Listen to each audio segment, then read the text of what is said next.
We have like 5 minutes remaining before the Orca. Oh, you tell my bag. Hey, look at my bag. Okay, let's see the last one.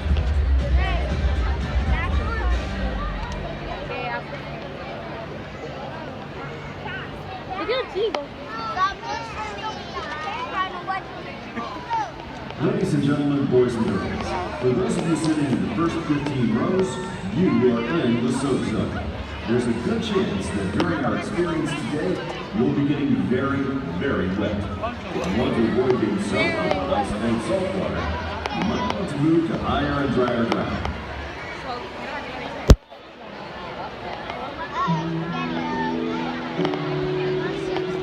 We come from adversity in Chile. We come from farm races and other races. We're people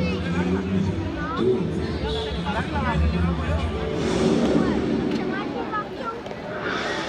Those who dedicate Why did you join the Navy?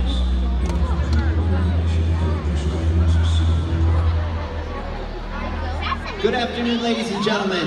My name is Nick, and this is Leia with our rescued American bald eagle Rainier.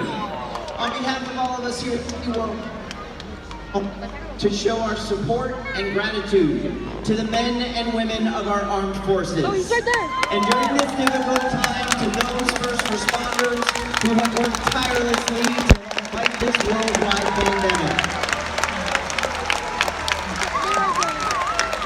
We proudly welcome you and your families and ask at this time that any members, past or present, of the United States military or any of our allies from around the world, as well as those first responders, to please rise.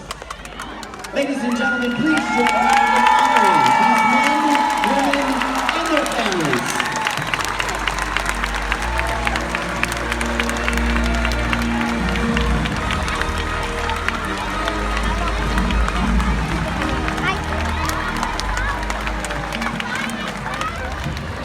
We all thank you for your service.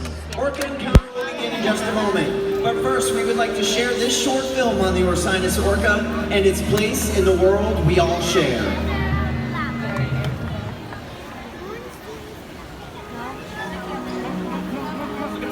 The ocean covers over 70% of the Earth's surface and is essential to all life, both in the sea and on the land. There's one animal that is the perfect ambassador for the ocean, and that's the Ursinus orca, or killer whale. In just a few minutes, you'll meet Seaworld's killer whales. First though, let's find out more about these remarkable animals. Ursinus orca, or the killer whale, is the most widely distributed mammal on Earth. They can be found throughout the ocean, all around the world, including in the Arctic, the Atlantic, the Southern, the Indian, and the Pacific Oceans. No other single marine species lives in as many different ocean habitats or is as directly reliant on as many different types of marine life as the killer whale. More than any other marine animal, the Ursinus orca is the very embodiment of our shared global ocean. Until about 2 decades ago, scientists didn't know that there were actually several different varieties or ecotypes of killer whales. With effort and observation, however, we discovered that there are actually 10 distinct ecotypes, each differing in size, behavior, diet, lifestyle, and appearance. A striking characteristic of the orca is their black and white skin. This camouflage is called disruptive coloration. In a murky environment, this coloration can make them difficult to detect. Killer whales are counter-shaded. Their top surface is darker than their surface underneath. From below, looking up, they blend in with the light from above. From above, looking down, they're invisible against the dark depths. Killer whales are warm-blooded and breathe air just like we do. Killer whales are the of the Delphinidae, or dolphin. As you can see, they have impressive physical characteristics. Orcas have keen eyesight, both above and below the water. The dorsal fin of an adult male can be up to 6 feet in height.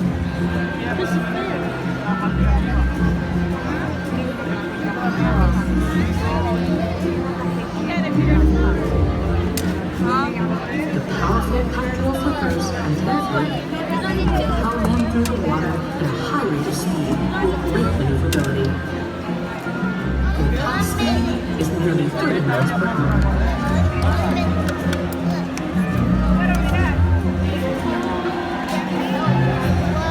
Killer whales use echolocation to hunt and to communicate.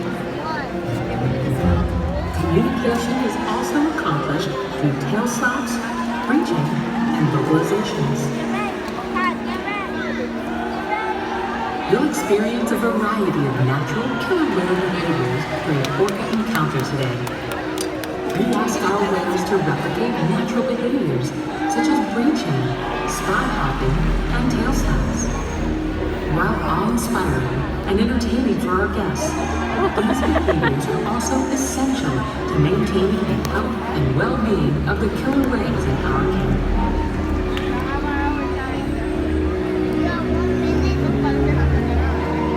Much remains to be understood regarding the Orca's orca. One thing we do know, however, is that across the globe, they face real challenges as the general health of the prey populations and habitats on which killer whales depend suffer due to changes in the environment. In just a few moments, you'll encounter Seaworld's killer whales and learn even more about these fascinating animals. As the most widely distributed mammal on Earth, the killer whale is uniquely positioned to represent the beauty, power, and fragility of the ocean.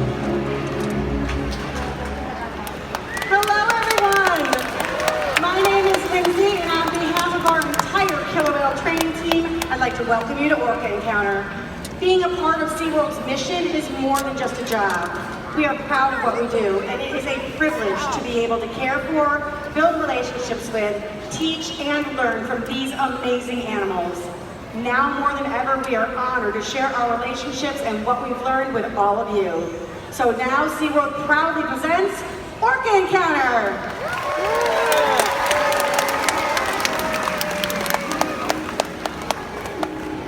Oh, there are the trainers. There's the trainers.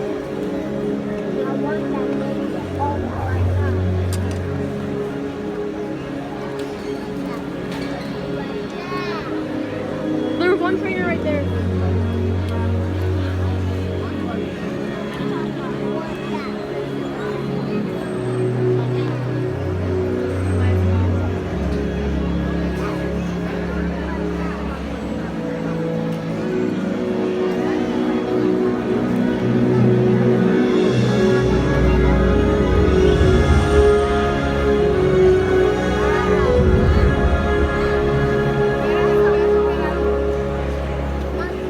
Our world has one interconnected ocean.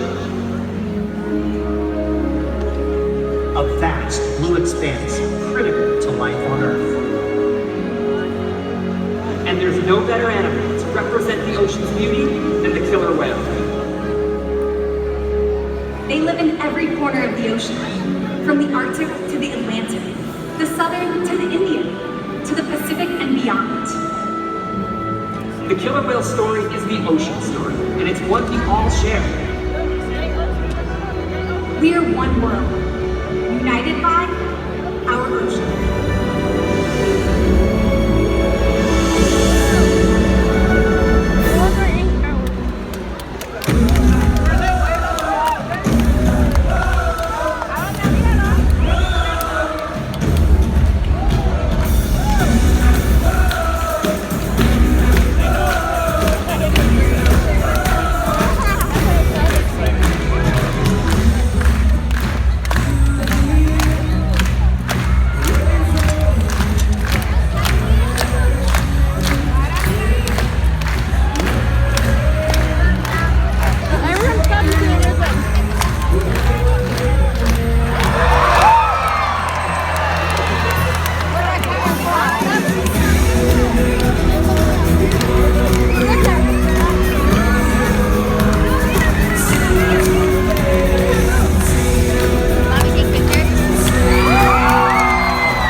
learning abilities. These behaviors keep our animals active and engaged. Seaworld's killer whales have inspired generations to care for our natural world, and we're excited to share their story with all of you. Killer whales are the ocean's top predator. They use cooperation and communication, not just size and strength, to take their place at the top of the ocean's food web. At the bottom are small animals, like krill. At the top, the apex predator, the killer whale.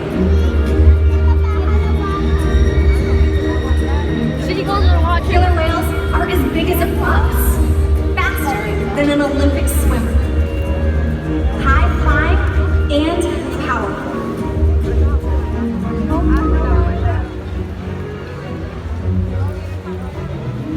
You're going to see all of that more. These behaviors contribute to an environment that is full of enrichment. We spend days, weeks, months, years building relationships with our whales. This creates trust, and that allows us to do some amazing things. For example, when you visit the doctor, you present your arm to draw blood, or step on the scale to see how much you weigh. It's much the same with our whales. Today you're going to see the whales working together in unison. These synchronized behaviors strengthen social bonds and allow them to problem solve as a group. Working together as a team, that's what makes them the ocean's top predator. They are scientifically known as Orcinus orca, more commonly known as killer whales. Here at Seaworld, their names are Katina, Nalani, Malia, Trua, and Makayo, our killer whale family. Makayo is our youngest whale. He's 10 years old.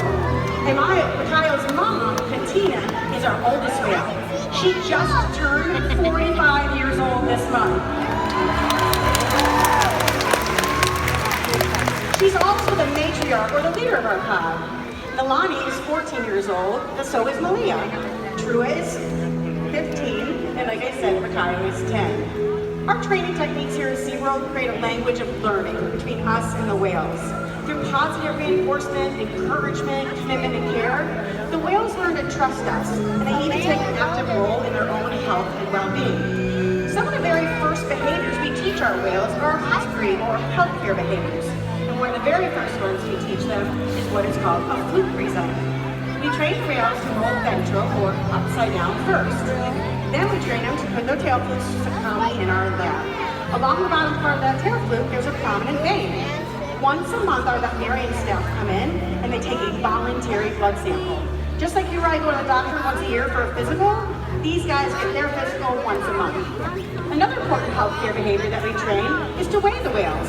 Every Monday, so we did it this morning, the whales will slide their bodies up and out of the water. You're going to notice in a little bit that when they slide them out of the water, the bottom part of their tail flukes is still in the water. So to solve that problem, we have the whales lift their tails up and out of the water. Okay, I'm going to turn around for a second and just take a look at what's going on. So I'm going to let you guys in on a little bit of a secret, okay? So right now, this is part of the training. This is part of our training. These two whales that you just saw in the front pool, they decided to come back out on their own. So we were going to go on with the girls on the other side. So right now, what we're doing is we're just in a holding pattern for a second. Because keep in mind, these guys are the top predator of the ocean. Our largest whale here weighs 6,800 pounds. So when the whales are interacting with us, they truly are deciding to interact with us. They are extremely social animals. And in killer whale society, the females are dominant. How about that, ladies? So even though the males grow to be twice the size, they are subdominant. So our two males that you just saw here, we're not exactly sure what's going on, and obviously I'm out here with you, so I don't have the inside scoop. But we're waiting for them to make a choice to come up to the back pool and interact with us. So let me turn around again. Okay, so what I had noticed earlier, you guys probably didn't notice, but this is a little inside look. As that gate was closing, I knew that we were supposed to go over on this side, and that gate would open over there. However, as I was standing here, I noticed that that gate bounced back open, and a 5,000 pound, 6,000 pound killer whale came back out into this pool. So that's my new, okay, we're gonna go ahead and Oh, I'm sorry. Okay, perfect. In the water. Okay, yeah. Amy's just trying to communicate to me a little bit because I'm all the way across here on the pool. Then I'm just going to go ahead and I'm going to tell you a little bit more about how we train. So I mentioned to you guys that we train through positive reinforcement, and that's true. And they have to choose to interact with us. And we find lots of different things that they like to be reinforced with. It's not just the food; they get their food throughout the day. We have giant killer whale toys. They like ice. Believe it or not, they like ice. And our favorite thing that we like to do is rub the whales down. Their skin is extremely sensitive. They're often rubbing them down on themselves. They'll rub on each other. They really do like different parts of their body to be rubbed down. So what we're doing is we're looking for an opportunity. You can see how he's swimming right here, sort of on this side of the pool. Okay, so he's sort of avoiding that gate right now. So that's a good indication that we're just gonna wait for a few more minutes, give him some time, and then they will ask him up to the back. Here at Seaworld, we do lots of different interactions with our whales. So you guys are all here right now for the show. Well, that's just a small part of our day. Another activity that we interact with them are our husbandry behaviors. Like I was telling you about the fluke reason and weighing the whales. We spend a lot of time training those behaviors, maintaining those behaviors, and doing the behaviors throughout the day. We even brush the whale's teeth with a giant killer whale-sized water pen. Yeah, it's pretty fantastic. And again, it's all voluntary. They choose to interact with us, and they do take an active role in their own health and well-being. We do learning sessions where we train the whales. Those are the sessions where we actually train the behaviors that you see. So that was like, we do that throughout the day, but you guys aren't here to see it. We also do relationship sessions where we just spend time letting them know how much we appreciate them, how much we love them. We rub them down, we look in their eyes, we talk to them. It's some of our most special times ever. We play with the whales.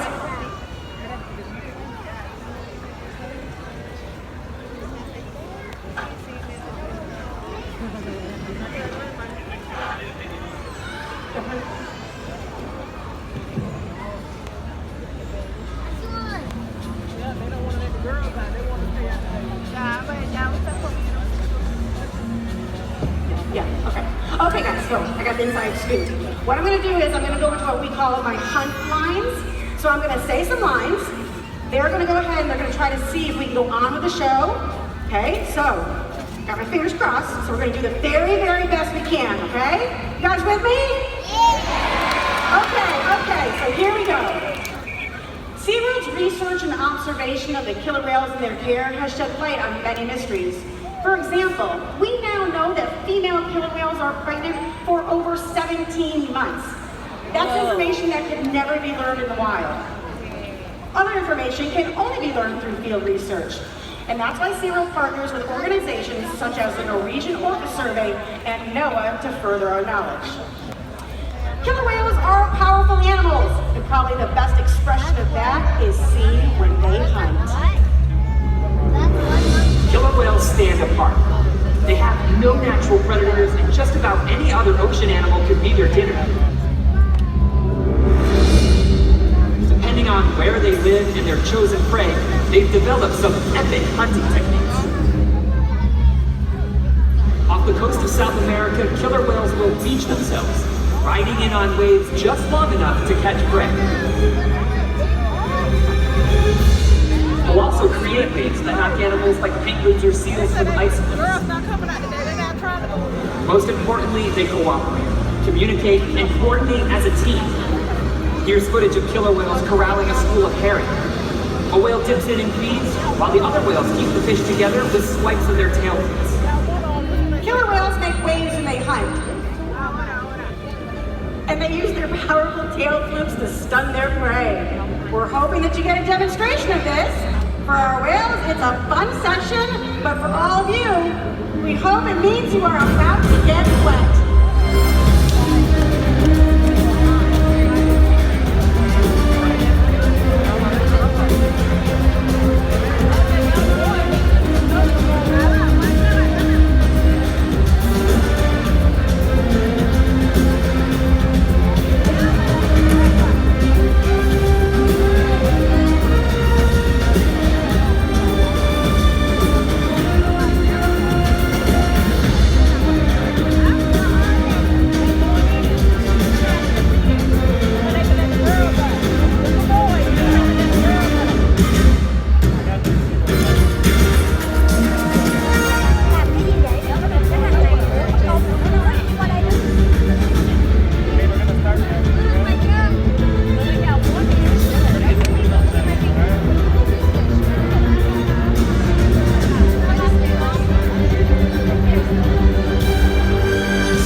choosing to do their own thing. Like I said, they're very social animals.